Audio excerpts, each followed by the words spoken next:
Hi, my name is Shanalynn, and I received a living kidney donation from my brother Connor. I'm very excited because I think a little over a month, we will celebrate our 1 year kidney anniversary with my kidney that I lovingly named Candy. Um, my friend Kelsey actually helped me come up with the name Candy, and also my brother Connor loves sugar. Um, I was diagnosed at the age of 14 with bilateral kidneys, small bilateral kidneys, kidney dysplasia, high blood pressure, anemia, just all those little fun conditions associated with kidney disease. Um, I was diagnosed with stage 3 kidney disease. Um, I remember not so long ago, I was looking at all my paperwork from when I was first hospitalized at the Children's Hospital when I was diagnosed. And I remember, I never remembered when I was little talking too much about transplant. I never thought that I would be getting transplant at 23 years old, nor would I be taking a kidney from my brother, who is a triplet. We're triplets. We also have a third brother named Bryant and an older sister named Celine. He amazingly came home, I believe it was on April 12th in 2019, and I remember, sitting at the kitchen table, just chomping away on God knows what. I didn't take too good care of myself when I was in kidney failure. And I just remember this bright smile on his face. And he was like, "Hey, guess what? I got the test back and we're 75% match." My heart just was, so full. I have a really hard time talking about my kidney transplant without crying. So if I do cry, I'm sorry. It's very emotional, and I still get very emotional because without my brother, I wouldn't be here today. So I was diagnosed with kidney disease when I was 14. I lived a very normal life for someone that was born with this um, disorder. I felt so healthy. Um, I my kidney failure began when I was 21 years old. In 2017, I got a call from my nephrologist, and I remember she told me my GFR had dropped to 19. Um, and I remember she told me once it gets to 10 that she would have to place me on peritoneal dialysis. Um, at that time, she told me I was going into kidney failure. I was going into my last semester of my bachelor's degree. I finished that successfully. I do remember up until that time, I was really struggling quite a bit. I didn't feel so well. I noticed a lot of changes. I would sleep constantly. It took the jaws of life to pry me out of my bed. Um, I remember my friends constantly being like, "Come on, Shauna, you can do it. Like, get out of bed." My family would constantly be like, "Let's go. Like, early bird catches the worm. Let's get out of bed." And it was very, very hard to get out of bed. I remember constantly going to the emergency room, namely with hyperkalemia, because as I said before, I did not take very good care of myself when I was in kidney failure. I didn't listen to the doctor. I was a very bad patient at the time. I think that another thing that I noticed was I got very depressed. I didn't know what was going to happen to me. I didn't know, who was going to give me a kidney, if I would ever get one. I heard horrible, horrible stories about dialysis. I heard terrible things about it. I was very scared. I remember at night I would be sleeping and then I would wake up and start crying because I felt so out of breath. And I remember gaining like 20 pounds due to being, swollen and water retention. And just a lot of things changed. And, I really kind of lost my way. I think the biggest change that bothered me the most was I wasn't happy anymore. I sort of kind of let this terrible disease beat me in a way, and I definitely wish I would have handled it differently. But how does someone handle a life-threatening condition like that, especially when they don't know what's going to happen? And that I don't have an answer for, but it was very, very hard. I sympathize with a lot of people that are going through kidney failure right now, especially those that are undergoing dialysis. It's never an easy thing to do. Nor is asking someone for a kidney, but you have to do what you have to do to make yourself better. Living without working kidneys. Living without working kidneys meant that I looked very normal on the outside, but I was very, very sick on the inside. It meant that I spent 12, 13 hours a day sleeping in my bed.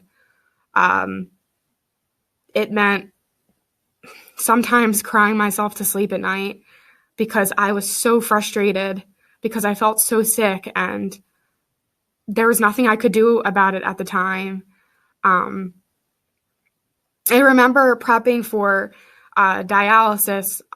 My doctor would educate me on what it was like and what would happen. And at the time, she was going to put me on something called peritoneal dialysis. And it's a machine that you keep beside your bed.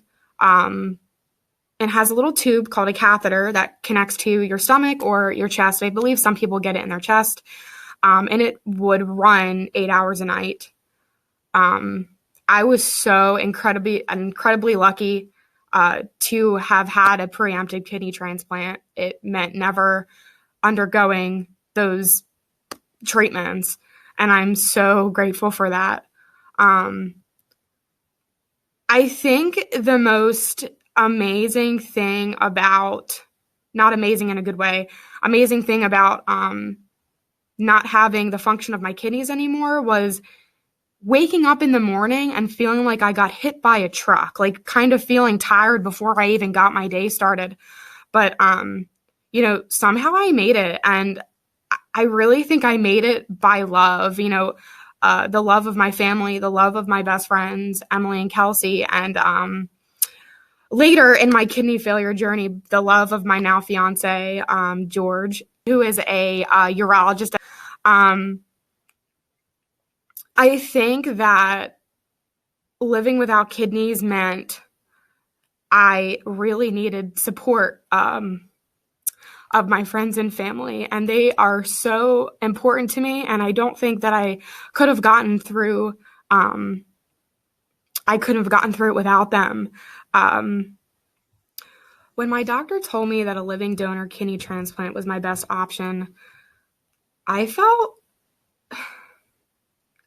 felt anxious and upset and angry because I felt that I was giving someone else my problem. Like, here, take my problem, you fix it. And it was really scary. Like, that's a scary thing to consider.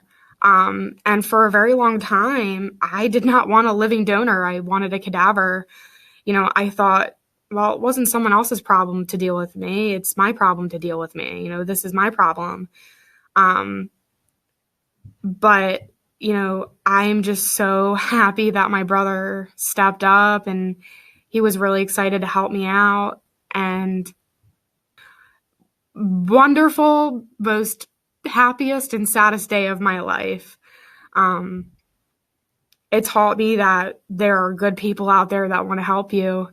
I know that was not easy for my brother. he actually had a minor complication during the surgery. I got out of the hospital in a week, and he got out of the hospital in 2 weeks. And I remember him being at home and just kind of like sitting in his room, like just in shock, like, oh my gosh, like I really gave my sister an organ. And, I find it so amazing that he never complained once about anything, just never complained. He just, every time he saw me, he just smiled, and he smiled through that pain. And Connor's just a warrior. I mean, he's a lot tougher than I am. He was just so gracious and beautiful about the whole entire thing. And I actually remember a really funny moment. It was maybe on the third day that we got transplanted, and whomever was making him get up and walk, and he was walking down the hallway, and I was just like twiddling on my phone and chilling in my bed in my room, and he came by, and he actually stuck his middle finger up at me in the most funniest way, and then he smiled. And I don't know, that meant a lot to me, because Connor has that kind of like dry sense of humor, and that meant so much to me. I was like, oh, that means he's getting better. He's flipping me off. He's smiling. Like, this is great. And just that little moment we had with each other was just amazing. I found it extremely difficult to talk about living donation with my family and friends, because living donation meant that someone would be giving me their kidney, and I was responsible. I'm responsible for that organ, and it meant taking something very important away from that person. That was really hard for me to talk about. I didn't want to hurt anybody, and I felt that, taking an organ away from someone would mean causing harm to them. But the more I found out about it, the more I knew that this is a wonderful, safe option, and it is okay. It is okay to ask for help. It is okay to talk about it. And living donation is such a beautiful thing. If I didn't have an underlying condition, I would definitely donate an organ to someone. I think it's a beautiful thing to do. I think we're made to help others. That's our purpose in life. And you don't need 2 kidneys. You only need one. And I think that my brother Connor is just an epitome of that. He really is a hero. And, what he did really reflects on everyone that has felt sadness, or that they were a burden on somebody else. You're not. You need help, and if you need help, ask. There are wonderful people out there that do want to help you. I decided to get a living donor because my kidneys were deteriorating very, very quickly. I knew that being on dialysis meant a lot of limitations for me. One of my biggest dreams that I just accomplished is getting my master's in teaching so I could be a teacher. I remember sitting in my doctor's office and her being like, how can you be a teacher if, you're sick? How can you do that? And I really let that question resonate with me. And I said, she's right. How can I do that? How can I teach if I'm on dialysis 8 hours a day and it's making me feel sick? And, that's no life for anybody. And I really thought to myself, I want to achieve my dreams, and I need to do this for me. I matter. Just because, my organs shut down, it doesn't make me any less of a person than anyone else. When my brother Connor first told me that he wanted to donate a kidney to me, I felt so happy and anxious, and just this mixture of so many emotions. And I felt, oh my God, I matter so much that he wants to give me a part of himself. It's like the best feeling in the world. I was really anxious because I'm like, oh my gosh, he has to be a match. He has to be a match. And I remember I went with him to the transplant center, and I felt so nervous when we both got our blood work, and I was like, it's cooking. We're going to find out soon. And, he came back on that wonderful day, and I knew that it was all going to be okay. I knew soon, like, I'm going to be healthy. I'm going to be, I'm going to be rocking and rolling. We're going to do this. On the day of the procedure, when I was being rolled into the operating room, I was thinking, oh my gosh, like, this feels just like Cinderella. When the fairy godmother turned her into this beautiful princess and she went from rags to riches, I kind of felt like that. I felt, oh my gosh, like, I'm going to have my happy ending to my fairy tale. It's kind of like a war being won, when I wake up from the surgery, I'm not going to be in kidney failure anymore. And I felt at peace. I felt okay with everything. I felt okay with the situation, and I just felt so humbled and amazing. It was really an amazing experience being a kidney transplant recipient. I remember the anesthesiologist giving me an IV, and then I remember like giggling and him saying, okay, like, I'm going to knock you out with this hammer and then you're going to receive a kidney. And I was like, oh, I'm ready. And then I remember waking up and flipping up my gown and being like, wow, that's a big scar. But I've learned to love this scar, and I can show you my scar. I don't know if you can even see it, but the light's probably too light. But this is like the coolest thing. And I mean, it kind of looks like a shark bite, and I would love to test that out at the beach. But I've learned to love this scar, and I've learned to love Connors and look at it as just a beautiful act of heroism. Now, my donor and I live together. He's my brother. And I think at like 5 a.m., my dad and mom kind of threw us in the car, and they took us down to the hospital. And no one really talked very much. I think it was just kind of that situation where it's better if we don't talk about it, just kind of go in there and do it. It was kind of that kind of situation.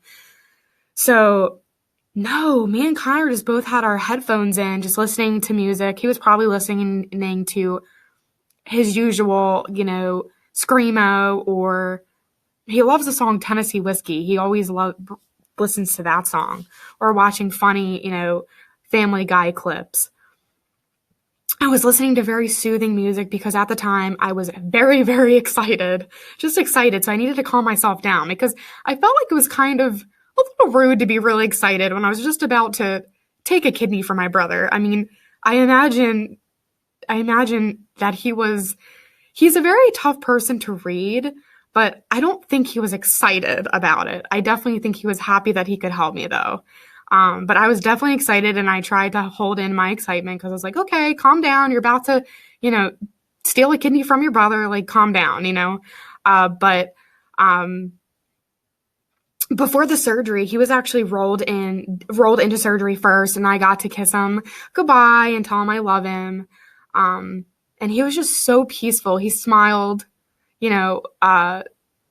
smiled while being rolled away, and I felt happy and I felt so peaceful. And then I'm not even sure how much later I was rolled away, but I think we both had the same demeanor about it and attitude about it. And I think that's what made it so beautiful, is that we both felt so at peace with it. We were just very, very in sync. And maybe that has something to do with being a triplet, but I'm not sure.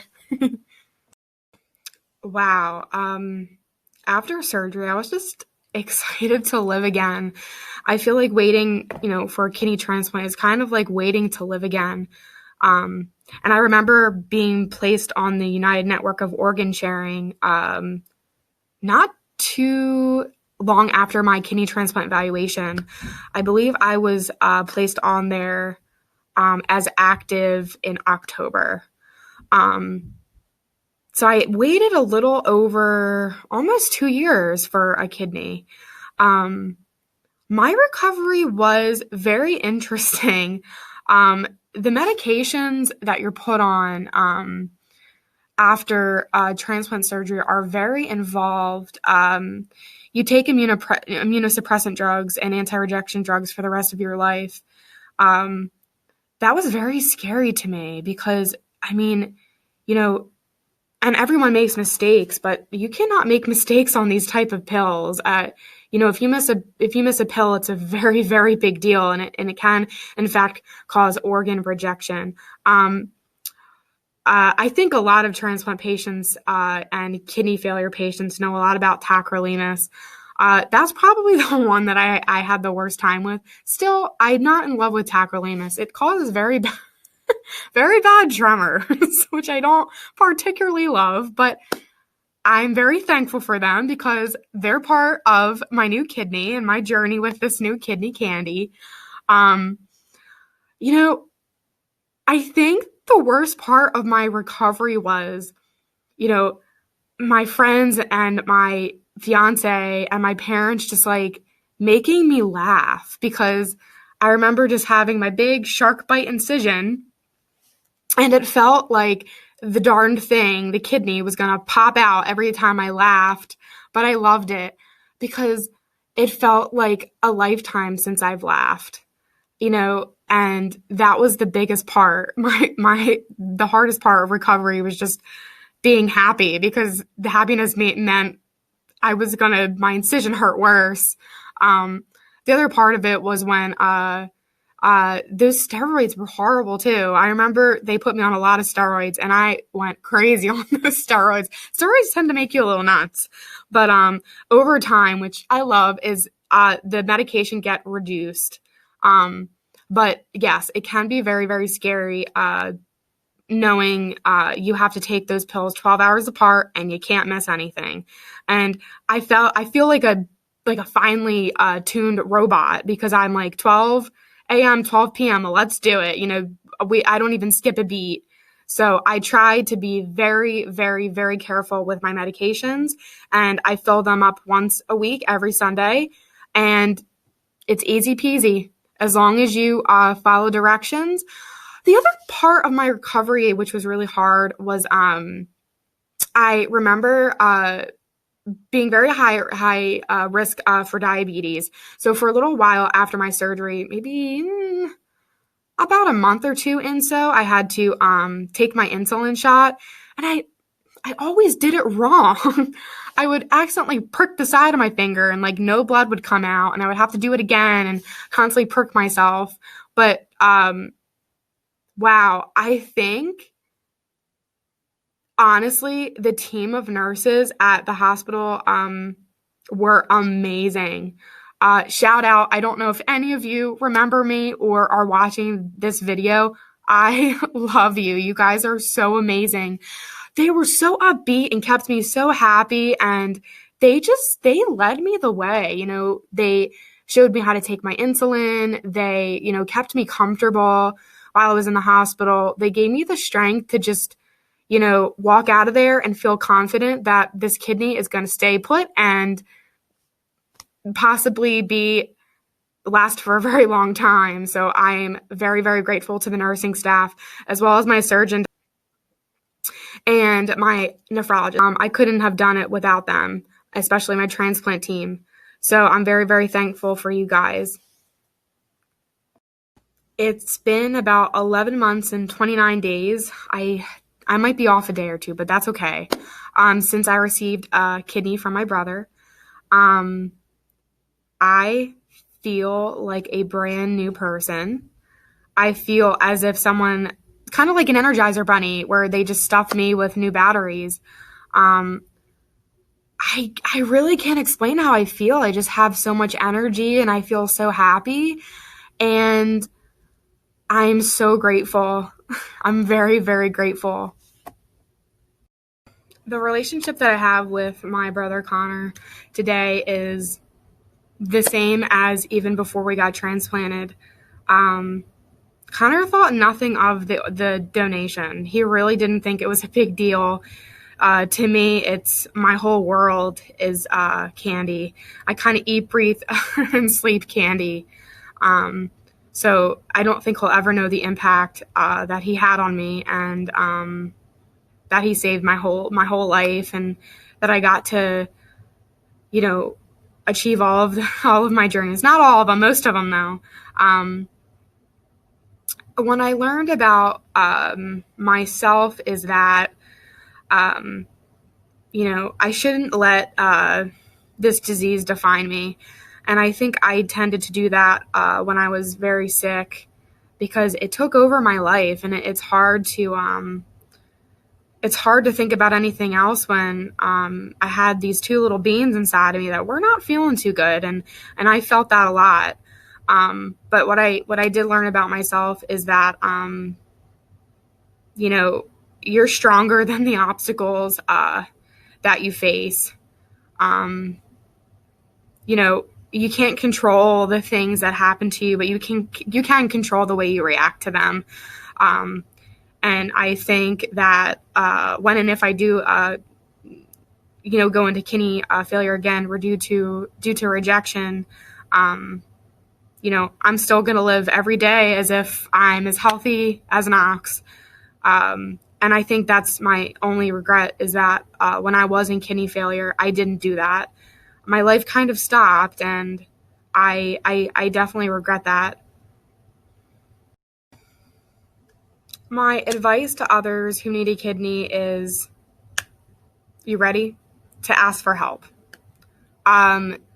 You matter. Your health matters. Your life matters. Please ask for help. There are wonderful, amazing people out there. Complete strangers even donate, organs to help save people.